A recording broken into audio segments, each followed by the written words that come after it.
بسم الله الرحمن الرحيم. لا يحب الله الجهر بالسوء من القول إلا من ظلم، وكان الله سميعا عليما. إن تبدوا خيرا أو تخفوه أو تعفوا عن سوء فإن الله كان عفوا قديرا. إن الذين يكفرون بالله ورسله ويريدون أن يفرقوا بين الله ورسله ويقولون نؤمن ببعض ونكفر ببعض ويريدون أن يتخذوا بين ذلك سبيلا، أولئك هم الكافرون حقا، وأعتدنا للكافرين عذابا مهينا. والذين آمنوا بالله ورسله ولم يفرقوا بين أحد منهم أولئك سوف يؤتيهم أجورهم، وكان الله غفورا رحيما. يسألك أهل الكتاب أن تنزل عليهم كتابا من السماء فقد سألوا موسى أكبر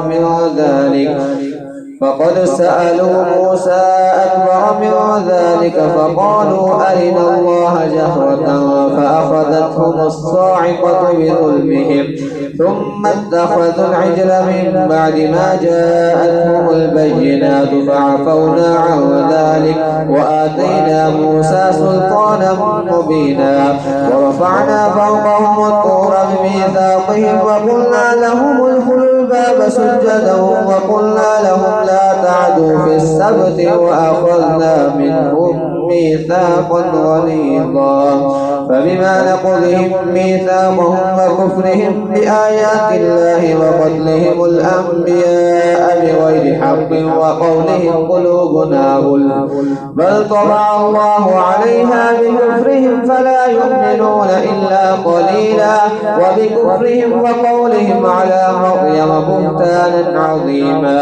وقولهم إنا قتلنا المسيح عيسى ابن مريم رسول الله وما قتلوه وما صلبوه ولكن شبه لهم، وإن الذين اختلفوا فيه لفي شك منه ما لهم به من علم إلا اتباع الظن وما قتلوه يقينا بل رفعه الله إليه وكان الله عزيزا حكيما. وإن من أهل الكتاب إلا ليؤمنن به قبل موته ويوم القيامة يكون عليهم شهيدا. فبظلم من الذين هادوا حرمنا عليهم طيبات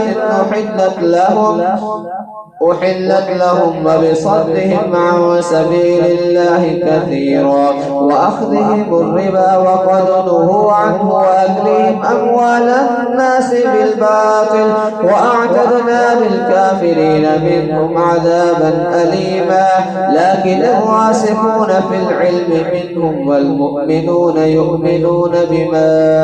أنزل إليك وما أنزل من قبلك والمقيمين الصلاة والمؤتون الزكاة والمؤمنون بالله واليوم الآخر أولئك سنؤتيهم أجرا عظيما. إنا أوحينا إليك كما أوحينا إلى نوح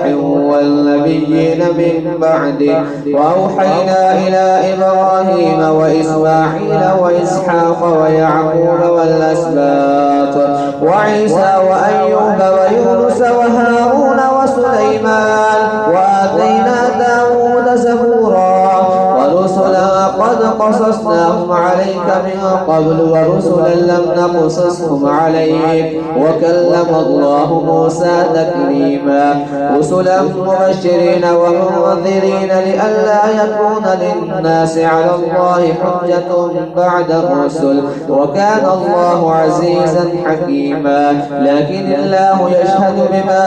أنزل إليك أنزله بعلمه والملائكة يشهدون وكفى وكفى بالله شهيدا. إن الذين كفروا وصدوا عن سبيل الله قد ضلوا ضلالا بعيدا. إن الذين كفروا وظلموا لم يكن الله ليغفر لهم ولا ليهديهم طريقا إلا طريق جهنم خالدين فيها أبدا وكان ذلك على الله يسيرا.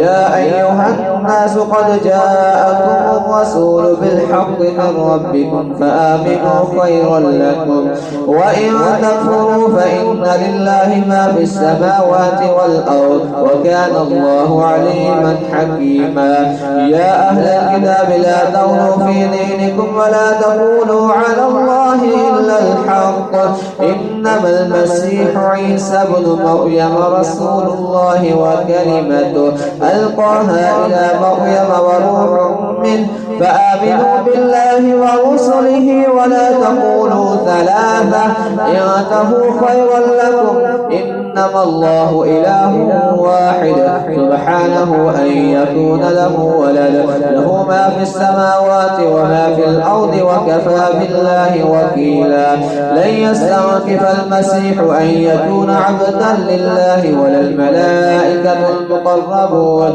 ومن يستنكف عن عبادته ويستكبر فسيحشرهم إليه جميعا. فأما الذين آمنوا وعملوا الصالحات فيوفيهم أجورهم ويزيدهم من فضله وأما الذين استنكفوا واستكبروا فيعذبهم عذابا أليما ولا يجدون لهم من دون الله وليا ولا نصيرا. يا أيها الناس قد جاءكم برهان من ربكم فأنزلنا إليكم نورا مبينا. فأما الذين آمنوا بالله واعتصموا به فسيدخلهم في رحمة منه وفضل ويهديهم إليه صراطا مستقيما. يستفتونك قل الله يفتيكم في الكلالة إن امرؤ هلك ليس له ولد وله أخت فلها نصف ما ترك وهو يرثها إن لم يكن لها ولد فإن كانت اثنتين فلهما الثلثان مما ترك وإن كانوا إخوة رجالا ونساء فللذكر مثل حظ الأنثيين يبين الله لكم أن تضلوا والله بكل شيء عليم. بسم الله الرحمن الرحيم. يا أيها الذين آمنوا أوفوا بالعقود أحلت لكم بهيمة الأنعام إلا ما يتلى عليكم غير محل الصيد وأنتم حرم إن الله يحكم ما يريد. يا أيها الذين آمنوا لا تحلوا شعائر الله ولا الشهر الحرام ولا الهدي ولا القلائد ولا آمين البيت الحرام يبتغون فضلا من ربهم ورضوانا وإذا حللتم فاصطادوا ولا يجرمنكم شنآن قوم أن صدوكم عن المسجد الحرام أن تعتدوا وتعاونوا على البر والتقوى ولا تعاونوا على الإثم والعدوان واتقوا الله إن الله شديد العقاب. حرمت عليكم الميتة والدم ولحم الخنزير وما أهل لغير الله به والمنخنقة والموقوذة والمتردية والنطيحة وما أكل السبع إلا ما ذكيتم وما ذبح على النصب وأن تستقسموا بالأزلام ذلكم فسق. اليوم يئس الذين كفروا من دينكم فلا تخشوهم واخشون اليوم أكملت لكم دينكم وأتممت عليكم نعمتي ورضيت لكم الإسلام دينا فمن اضطر في مخمصة غير متجانف لإثم فإن الله غفور رحيم. يسألونك ماذا أحل لهم قل أحل لكم الطيبات وما علمتم من الجوارح مكلفين تعلمونهن مما علمكم الله فكلوا مما أمسكنا عليكم واذكروا اسم الله عليه واتقوا الله إن الله سريع الحساب. اليوم أحل لكم الطيبات وطعام الذين أوتوا الكتاب حل لكم وطعامكم حل لهم والمحصنات من المؤمنات والمحصنات من الذين أوتوا الكتاب من قبلكم إذا آتيتموهن أجورهن محصنين غير مسافحين ولا متخذي أخدان ومن يكفر بالإيمان فقد حبط عمله وهو في الآخرة من الخاسرين. يا أيها الذين آمنوا إذا قمتم إلى الصلاة فاغسلوا وجوهكم وأيديكم إلى المرافق وامسحوا برؤوسكم وأرجلكم إلى الكعبين وإن كنتم جنبا فاطهروا وإن كنتم مرضى أو على سفر أو جاء أحد منكم من الغائط أو لامستم النساء فلم تجدوا ماء فتيمموا صعيدا طيبا فامسحوا بوجوهكم وأيديكم منه ما يريد الله ليجعل عليكم من حرج ولكن يريد ليطهركم وليتم نعمته عليكم لعلكم تشكرون. واذكروا نعمة الله عليكم وميثاقه الذي واثقكم به إذ قلتم سمعنا وأطعنا واتقوا الله إن الله عليم بذات الصدور. يا أيها الذين آمنوا كونوا قوامين لله شهداء بالقسط ولا يجرمنكم شنآن قوم على ألا تعدلوا اعدلوا هو أقرب للتقوى واتقوا الله إن الله خبير بما تعملون. وعد الله الذين آمنوا وعملوا الصالحات لهم مغفرة وأجر عظيم والذين كفروا وكذبوا بآياتنا أولئك أصحاب الجحيم. يا أيها الذين آمنوا اذكروا نعمة الله عليكم إذ هم قوم أن يبسطوا إليكم أيديهم فكف أيديهم عنكم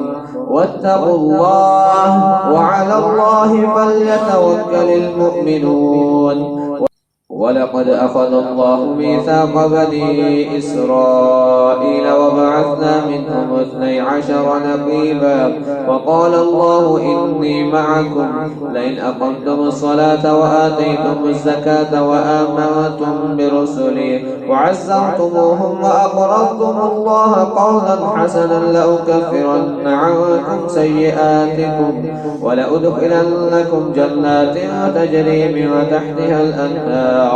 فمن كفر بعد ذلك منكم فقد ضل سواء السبيل. فبما نقضهم ميثاقهم لعناهم وجعلنا قلوبهم قاسية يحرفون الكلم عن مواضعه ونسوا حظا مما ذكروا به ولا تزال تطلع على خائنة منهم إلا قليلا منهم فاعف عنهم واصفح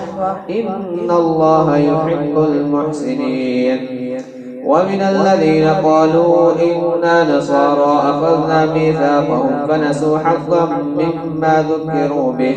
فأغرينا بينهم العداوة والبغضاء إلى يوم القيامة وسوف ينبئهم الله بما كانوا يصنعون. يا أهل الكتاب قد جاءكم رسولنا يبين لكم كثيرا مما كنتم تخفون من الكتاب ويعفو عن كثير قد جاءكم من الله نور وكتاب مبين يهدي به الله من اتبع رضوانه سبل السلام ويخرجهم من الظلمات إلى النور بإذنه ويهديهم إلى صراط مستقيم. لقد كفر الذين قالوا إن الله هو المسيح ابن مريم قل فمن يملك من الله شيئا إن أراد أن يهلك المسيح ابن مريم وأمه ومن في الأرض جميعا ولله ملك السماوات والأرض وما بينهما يخلق ما يشاء والله على كل شيء قدير. وقالت اليهود والنصارى نحن أبناء الله وأحباؤه قل فلم يعذبكم بذنوبكم بل أنتم بشر ممن خلق يغفر لمن يشاء ويعذب من يشاء ولله ملك السماوات والأرض وما بينهما وإليه المصير. يا أهل الكتاب قد جاءكم رسولنا يبين لكم على فترة من الرسل أن تقولوا ما جاءنا من بشير ولا نذير فقد جاءكم بشير ونذير والله على كل شيء قدير. وإذ قال موسى لقومه يا قوم اذكروا نعمة الله عليكم إذ جعل فيكم أنبياء وجعلكم ملوكا وآتاكم ما لم يؤت أحدا من العالمين. يا قوم ادخلوا الأرض المقدسة التي كتب الله لكم ولا ترتدوا على أدباركم فتنقلبوا خاسرين. قالوا يا موسى إن فيها قوما جبارين وإنا لن ندخلها حتى يخرجوا منها فإن يخرجوا منها فإنا داخلون. قال رجلان من الذين يخافون أنعم الله عليهم ادخلوا عليهم الباب فإذا دخلتموه فإنكم غالبون وعلى الله فتوكلوا إن كنتم مؤمنين. قالوا يا موسى إنا لن ندخلها أبدا ما داموا فيها فاذهب أنت وربك فقاتلا إنا هاهنا قاعدون. قال رب إني لا أملك إلا نفسي وأخي فافرق بيننا وبين القوم الفاسقين. قال فإنها محرمة عليهم 40 سنة يتيهون في الأرض فلا تأس على القوم الفاسقين. واتل عليهم نبأ ابني آدم بالحق إذ قربا قربانا فتقبل من أحدهما ولم يتقبل من الآخر قال لأقتلنك قال إنما يتقبل الله من المتقين. لئن بسطت إلي يدك لتقتلني ما أنا بباسط يدي إليك لأقتلك إني أخاف الله رب العالمين. إني أريد أن تبوء بإثمي وإثمك فتكون من أصحاب النار وذلك جزاء الظالمين. فطوعت له نفسه قتل أخيه فقتله فأصبح من الخاسرين.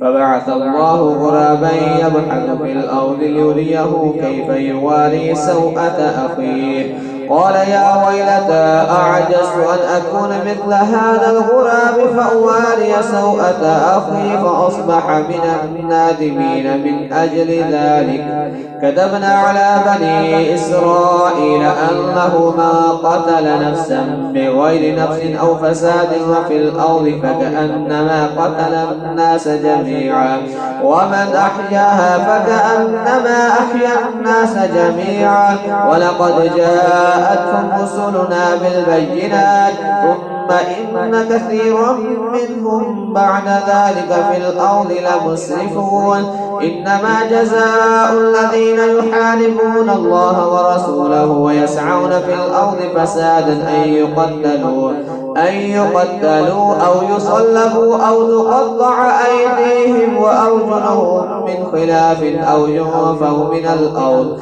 ذلك لهم خزي في الدنيا ولهم في الآخرة عذاب عظيم إلا الذين تابوا من قبل أن تقدروا عليهم فاعلموا أن الله غفور رحيم يا أيها الذين آمنوا اتقوا الله وابتغوا إليه الوسيلة وجاهدوا في سبيله لعلكم تفلحون إن الذين كفروا لو أن لهم ما في الأرض جميعا ومثله معه ليفتدوا به من عذاب يوم القيامة ما تقبل منهم ولهم عذاب أليم يريدون أن يخرجوا من النار وما هم بخارجين منها ولهم عذاب مقيم والسارق والسارقة فاقطعوا أيديهما جزاء بما كسبا نكالا من الله والله عزيز حكيم فمن تاب من بعد ظلمه وأصلح فإن الله يتوب عليه إن الله غفور رحيم ألم تعلم أن الله له ملك السماوات والأرض يعذب من يشاء ويغفر لمن يشاء والله على كل شيء قدير يا أيها الرسول لا يحزنك الذين يسارعون في الكفر من الذين قالوا آمنا بأفواههم ولم تؤمن قلوبهم ومن الذين هادوا سماعون للكذب سماعون لقوم آخرين لم يأتوك يحرفون الكلم من بعد مواضعه يقولون إن أوتيتم هذا فخذوه وإن لم تؤتوه فاحذروا ومن يرد الله فتنته فلا تملك له من الله شيئا أولئك الذين لم يرد الله أن يطهر قلوبهم لهم في الدنيا خزي ولهم في الآخرة عذاب عظيم سماعون للكذب أكالون للسحت فإن جاءوك فاحكم بينهم أو أعرض عنهم وإن تعرض عنهم فلن يضروك شيئا وإن حكمت فاحكم بينهم بالقسط إن الله يحب المقسطين وكيف يحكمونك وعندهم التوراة فيها حكم الله ثم يتولون من بعد ذلك وما أولئك بالمؤمنين إنا أنزلنا التوراة فيها هدى ونور يحكم بها النبيون الذين أسلموا للذين هادوا والربانيون والأحبار بما استحفظوا من كتاب الله وكانوا عليه شهداء فلا تخشوا الناس واخشوني ولا تشتروا بآياتي ثمنا قليلا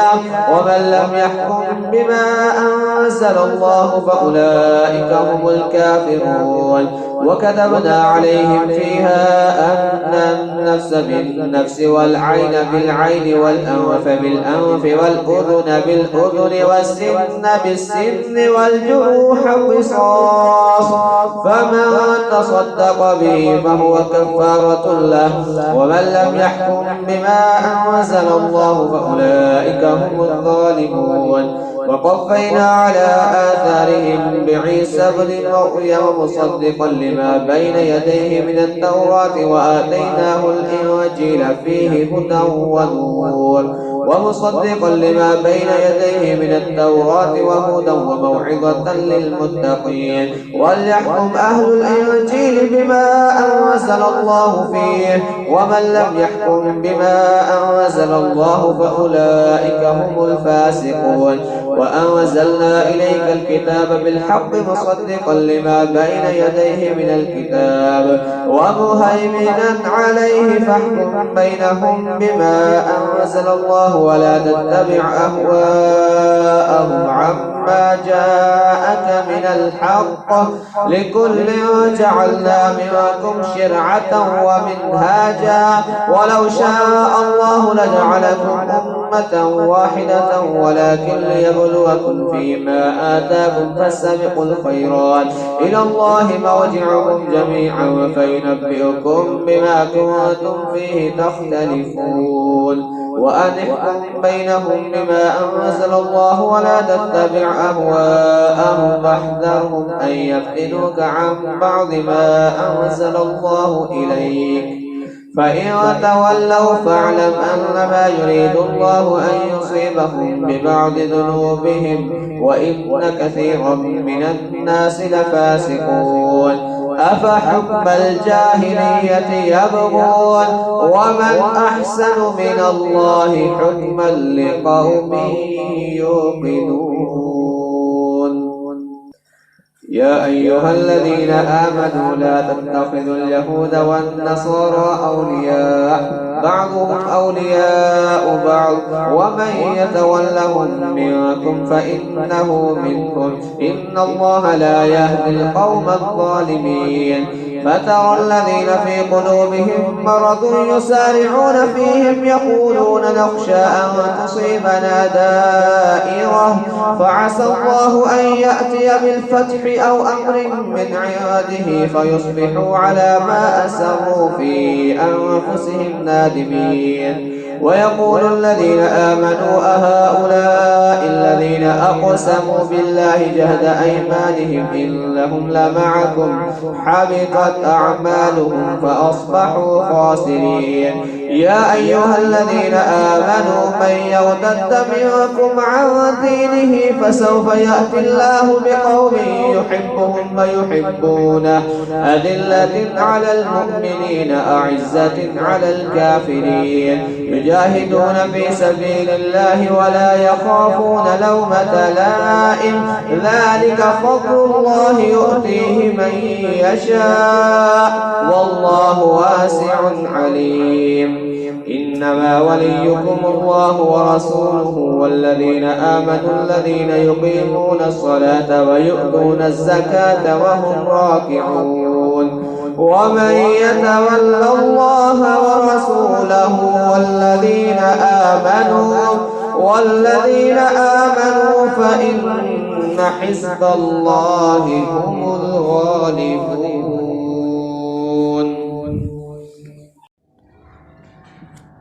يا أيها الذين آمنوا لا تتخذوا الذين اتخذوا دينكم هزوا ولعبا من الذين أوتوا الكتاب من قبلكم والكفار أولياء واتقوا الله إن كنتم مؤمنين. وإذا ناديتم إلى الصلاة اتخذوها هزوا ولعبا ذلك بأنهم قوم لا يعقلون. قل يا أهل الكتاب هل تنقمون منا إلا أن آمنا بالله وما أنزل إلينا وما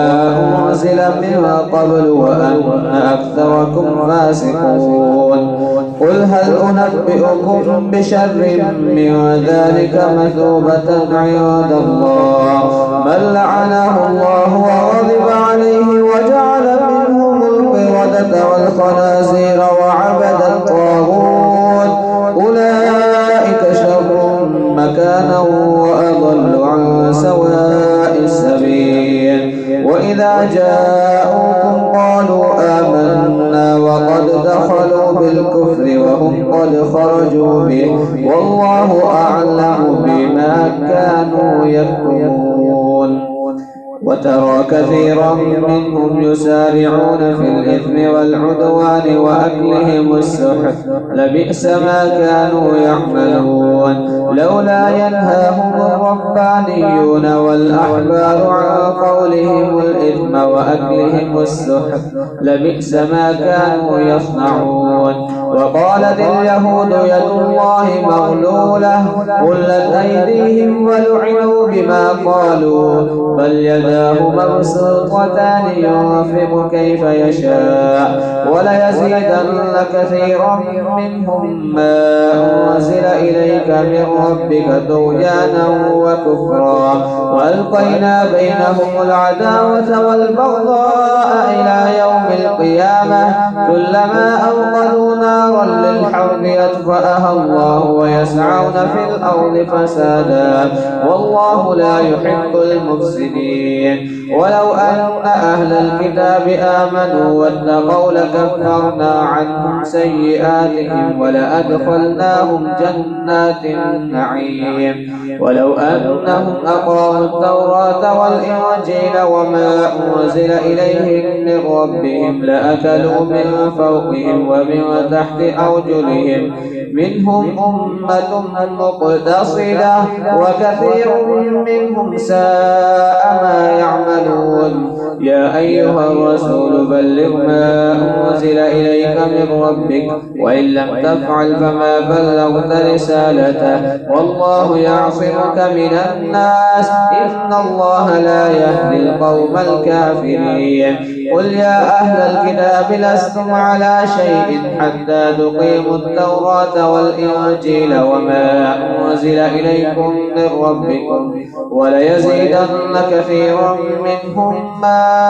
أنزل إليك من ربك طغيانا وكفرا فلا تأس على القوم الكافرين إن الذين آمنوا والذين هادوا والصابئون والنصارى من آمن بالله واليوم الآخر وعمل صالحا فلا خوف عليهم ولا هم يحزنون لقد أخذنا ميثاق بني إسرائيل وأرسلنا إليهم رسلا كلما جاءهم رسول بما لا تهوى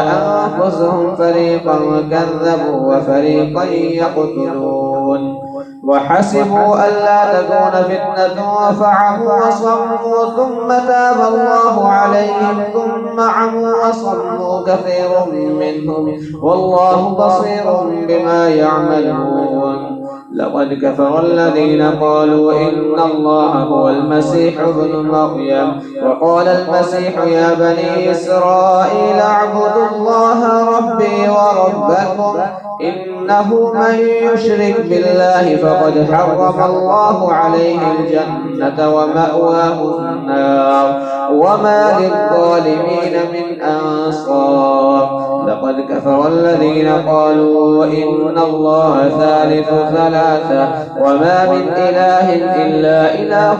واحد وإن لم ينتهوا عما يقولون ليمسن الذين كفروا منهم عذاب أليم أفلا يتوبون إلى الله ويستغفرونه والله غفور رحيم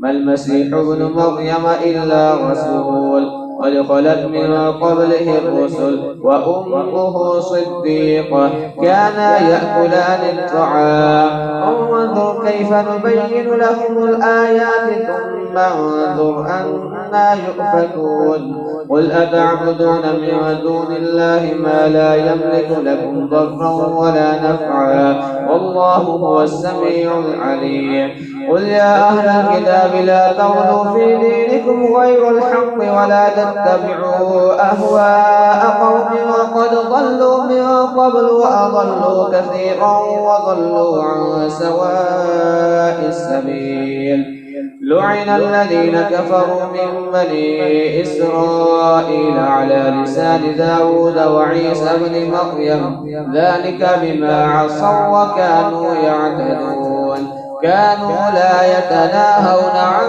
منكر فعلوه لبئس ما كانوا يفعلون ترى كثيرا منهم يتولون الذين كفروا لبئس ما قدمت لهم أنفسهم أن سخط الله عليهم وفي العذاب هم خالدون ولو كانوا يؤمنون بالله والنبي وما أنزل إليه ما اتخذوهم أولياء ولكن وإن كثيرا منهم فاسقون لتجدن أشد الناس عداوة للذين آمنوا اليهود والذين أشركوا ولتجدن أقربهم مودة للذين آمنوا الذين قالوا إنا نصارى ذلك بأن منهم قسيسين ورهبانا وأنهم لا يستكبرون